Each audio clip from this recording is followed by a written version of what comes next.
True. Hey everyone, this is Eric Stewart from Fishing Fanatics, and I got an awesome guest here, Daniel Ramsey, who was born and raised in Trinidad, Texas, and now is competing in the 9 open tournaments for Bassmaster EQ. So how you doing, Daniel? I'm doing good, Eric. How are you? I'm doing good. You want Danny or Daniel? Danny's fine. Daniel. All right. Daniel's my government name. Gotcha, Danny. Sounds good. Sounds good, man. We were talking a little bit before this, and I know you sent over some notes too. And I just want you to tell your story about how you got into bass fishing, because I think it's kind of interesting. Well, I'll tell you, my dad started me out when I was really young, probably 3, 4 years old. Now, I started bass fishing even more because it was, anything that would bite as a kid. You take a kid fishing, you try to catch anything. By 6 years old, I was throwing a bait caster. And at 6 years old, I caught my first fish on a soft plastic. And from that day forward, I can take you back to the exact spot. The tree rotted away, but there was a tree laid down in the lake here at Cedar Creek. And I could take you back to the exact spot where I threw up there and caught my first soft plastic fish, black bass on Cedar Creek. So that's really how I got started. And then he kept me fishing, and it pretty much kept me out of trouble, of course, as I got into my teenage years. But starting about 12, 13, I started tournament bass fishing and have never looked back since. Yeah, that's awesome. And I was looking at your notes too, and you started tournament bass fishing with your dad. Is that right? Yes, sir. Yeah, there was a big bass tournament up here that they run every year, and he'd take me to it, sign me up as a youth, and we would start fishing. We started fishing doing that. That's how I got my first start. That's got to be awesome, because I fish a lot with my dad too. We still go out and we don't fish any bass tournaments because honestly neither of us are good enough. But and we like fishing for fun. But it's got to be cool that your dad and you kind of had that same shared experience of getting started in the bass fishing tournament competitively, and then now you're at the EQ, you're at the Opens fishing for Bassmaster. It's got to feel pretty cool. Oh, it's really cool. I guarantee you, there's no bigger supporter. My mom and my dad, they pushed me as a young kid and as a teenager, and then to this day, whenever I talk to my mom, the first thing she says, or before she ever gets off the phone, the last thing she says is catch a whale. So yeah, they're real involved. They actually live about 2 miles north of me. I left, went to college, came back, got a job down here, and then I continued tournament fishing while I was in college, and probably hurt my grades a little bit, but that's part of it, I think. Did they have college fishing back when you were going to school or no? They did not. If they did, I probably would have ended up a lot better off than I am. A lot better off in the grade. That's not bad. I ended up with an associate's degree, and then I'm actually and I'll probably end up finishing at some point. I'm six classes away from my bachelor's degree. Yeah, but you can get that real easy. I'm fishing Bassmaster EQ, so it's busy right now. That is a crazy time suck. And I was interviewing a couple guys that are also doing the same thing as you. And I know last year you fished 2 divisions. And this year it's a whole different format, right? You got to fish I believe it's 9 tournaments across the country. That change, how did that kind of sway? Were you when they came out with that, were you I don't know if I want to do this, it's a huge time commitment? Or were you all for it? And I knew it was going to be more money and more commitment, more time away from family, everything. And I'll tell you, another big supporter of mine is my wife. And whenever I told her that they were going to the 9 tournament EQ series, she was like, oh, "Okay, you're doing it, right?" And I'm like, "Yeah, I'm doing it. I just supposed to run it by you." And then we got signed up. It definitely is a larger time commitment, a larger time away from family, a lot of traveling. There's, I don't know. There's ups and downs. You get, I wouldn't say tired. You get a little wore out, and you have to mentally stay into it because you do miss family a lot. And I'm a family guy. I've been a family guy all my life. It's definitely different, but I'm hoping to get to a point at some point where the wife can quit and maybe start traveling with me. Yeah, that'd be the goal too, right? And you got two younger kids, right? One's 17 and one's in high school. No, one is in the he's fixing to get out in August. He's been in there for almost 4 years. He's 22. He's stationed out of Hawaii. Boy, that's a tough time. But yeah, he was a submariner. He was a crypto tech. I've never known what he was ever done. But then the other one is 17. he's now a senior after, graduation was 2 nights ago. So the seniors moved out. He moved up into the senior position. He's already signed a late entry into the Marine Corps. Gotcha. Awesome. So And he's been going to workouts already with Marines and Tyler here. getting in shape. Oh, he's already in shape. He probably can't outrun me in the short distance. He probably can't outrun me. Long distance, yeah, he'll blow me away. You got him in a sprint, you think? I got him in the sprint. I promise you. I love it. I love it. So, Danny, we were talking before this too, and I kind of hinted at the dash on your wall, which we'll get to in a little bit in the story behind that. Okay. But first, let's talk about Texas fishing, because being from Pennsylvania and Philadelphia area, it's one of those spots in Texas in general where it's like if you go down there, you're going to catch a big bass, whether it be Lake Fork or your home lake. Tell me a little bit about the fishing down there and the bodies of water down there, but then also the community too that's around there. Well, I live in small town Texas, small town USA. Let's put it that way. I mean, we're a 6-man town, so it's definitely small 6-man football. Let me rephrase this: 6-man football. So it's definitely small town. But man, I'm stacked right in the middle of a lot of lakes in East Texas. I told you which ones. I mean, there's Fort, Richland, Palestine, Cedar Creek, Fairfield, which is actually I think closing, but there is every type of fishing that you could want down here. You can fish grass, you can fish. Cedar Creek's nothing but docks and brush piles that people have put out, some tires here and there. And then Richland's a bunch of timber, sports timber, it used to be grass, but there is a ton of different ways to learn to fish in this area, which has helped me, I think, along the way. Now I'm having to learn some new techniques, that on the EQ trail to try to brush up on those to get a little better at, but it's taught me a ton of different ways to be able to fish and be a more well-rounded angler. Community wise, man, I've got the support of my whole town. I mean, I think almost everybody follows me on my Facebook, telling you Instagram and YouTube's up and coming, but yeah, on my Facebook stuff, they're following me and pushing me and all of that support. It's crazy the support I get around here. And granted, I'm not doing great in the EQs yet, but I feel I'm learning more, gaining more knowledge, learning more how to break lakes down, and I'm inching my way up a little bit closer. I mean, I was 9 ounces from a check at Wheeler, so I was like, golly, why couldn't have done it? But it's just wasn't the time yet. And Wheeler was a crazy tournament. I mean, I've talked to a few guys on here about that, and Luke Palmer in past episodes who won it, and it's that whole tournament was nuts. The amount of fish that you guys were catching out there, and like the weather too that was going on. That experience, what was that tournament like? That was everybody hears about the Decatur Flats, and man, I spent 2 days on those flats practicing, and had like one fish. Had a couple more bites, but one fish. At that point, I was done. I mean, I marked a lot of stuff that should have had fish. Now I know I was probably throwing the wrong thing. I went up the river, tried that, caught a bunch of rats, went down the lake, down past the nuclear power plant, and started hammering some fish. Caught a 5 in practice, caught a 5 largemouth, 4.5 smallmouth. Found a couple of spots that I knew that I could catch some good fish on, and stuck with that, especially on Thursday. Thursday, I ended up, I had 1309 and 1310 both days, so I upgraded 1 ounce the next day. It felt better, but it is what it is. I went down and caught my limit. I was by myself, no co-angler on Thursday, and got that done. Had 1309. Pretty much throwing shaky head, wacky rig, and Nico rig.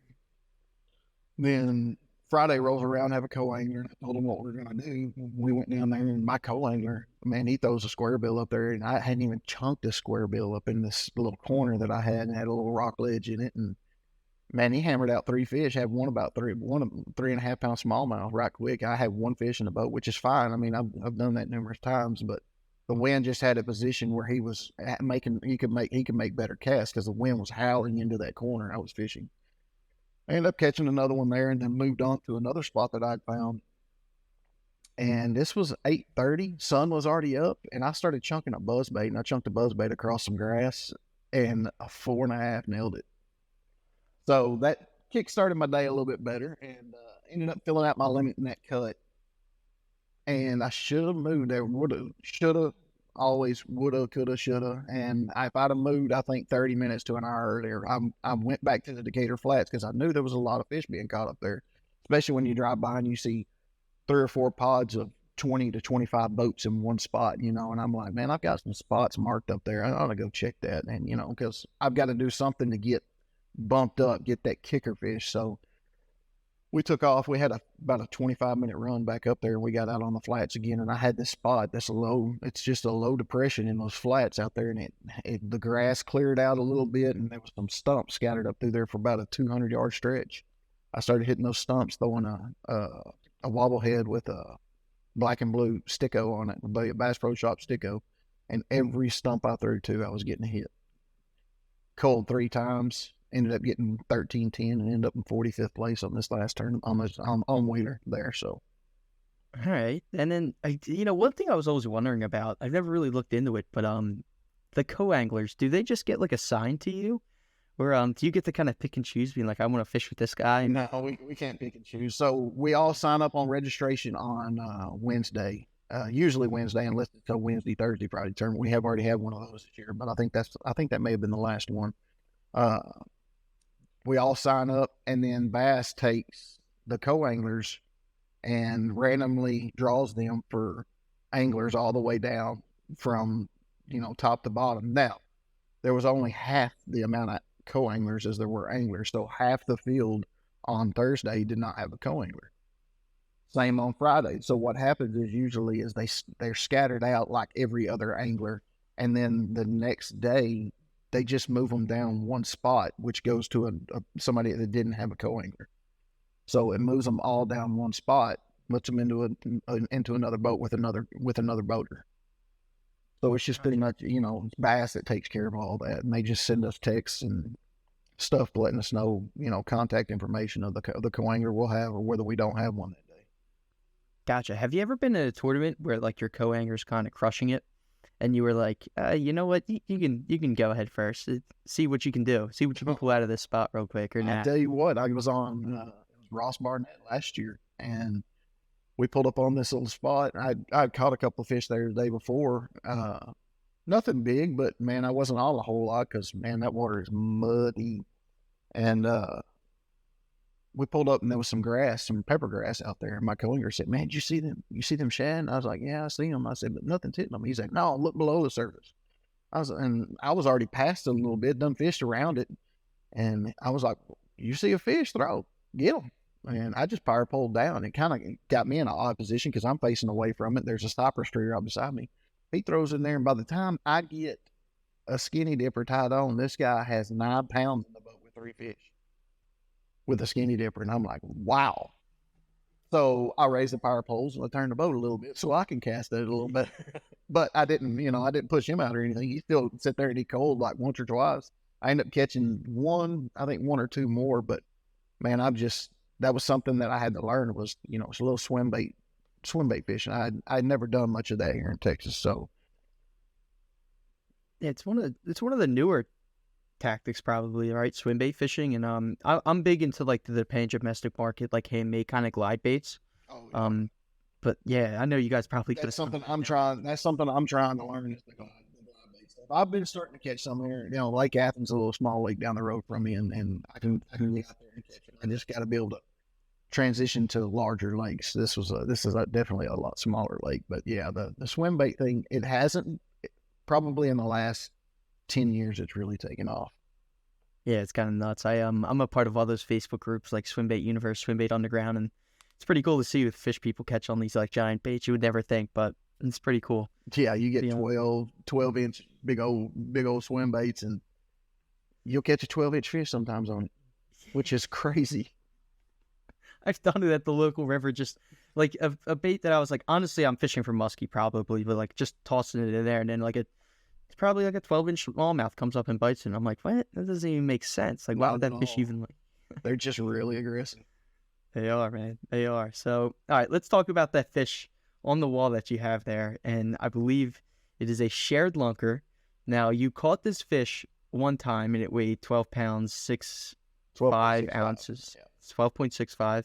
And then you caught it a year and 5 days later and it weighed 13 pounds, 7 ounces. Yeah, it was 13.07. So, Not so right at 13 pounds, almost 1 ounce, I think. If you calculate it out, it's like 1 ounce. yeah, so that shared lunker, tell me about that story, because that's kind of nuts to catch the same fish. It is.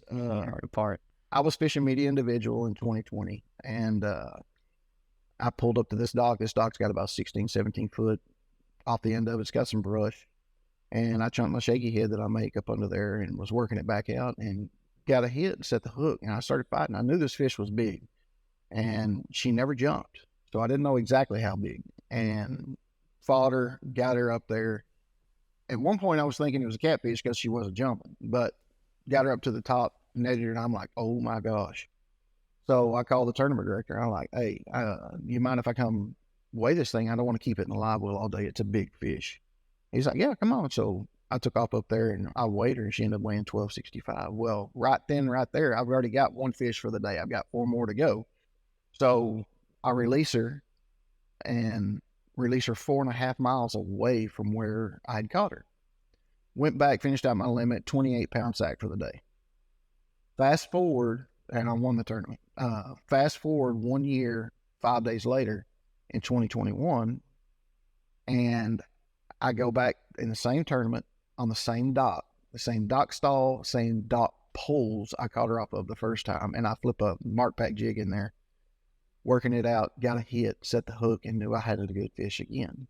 Never in my dreams would I have dreamed that I've had this same fish on. Fought her to the top. She never jumped. Netted her, put her in the live well, sitting there thinking to myself, there's no way this is happening. And I called the tournament director again. And the first thing I said, I was like, hey, I need to come weigh this fish. He said, you serious again? I'm like, yeah, again. So I went up there and we weighed her, and she weighed 1307. And which qualifies for legacy ShareLunker here at Texas Parks and Wildlife, the Fishery Center here at Athens, where the ShareLunker program runs out of. And we called them up. We took pictures right quick, put her in the vat of water, tried to take care of her until the ShareLunker truck got there. When they got there, of course, they took the picture you see of me there standing in front of I sent you, that's in front of the ShareLunker truck, and they took her off. Well, while we're sitting there taking care of the fish before they get there, me and the tournament director are looking at the pictures, and we're like, well, you held her the same way, and it's odd she come off the same dock. So we got to comparing pictures, and the pictures match exactly. And when I say that, lateral lines match. There's a dark scale behind about mid lower body boat, just below the lateral line that matches. There's a sore above her side fin that matches. The tail mark, that could match on a couple of different fish, but tail mark was pretty close to matching. But they took her off. I ended up weighing 28 more pounds again that year, winning the tournament again. Well, I had an outdoor writer out of Nacogdoches call me and wanted to interview about it, so I gave him an interview, and he sent the pictures to a biologist buddy of his, and the biologist looked at it, and he's like, yeah, that's the same fish. He said, Parks and Wildlife won't say 100% the same fish because they don't have the DNA evidence, but that's 100% in my mind the same fish because of the markings. She went 4.5 miles back, and I caught her two years in a row, which was crazy. Business owners and marketing professionals in the Philly area, Bad Rhino takes the overwhelm out of digital marketing.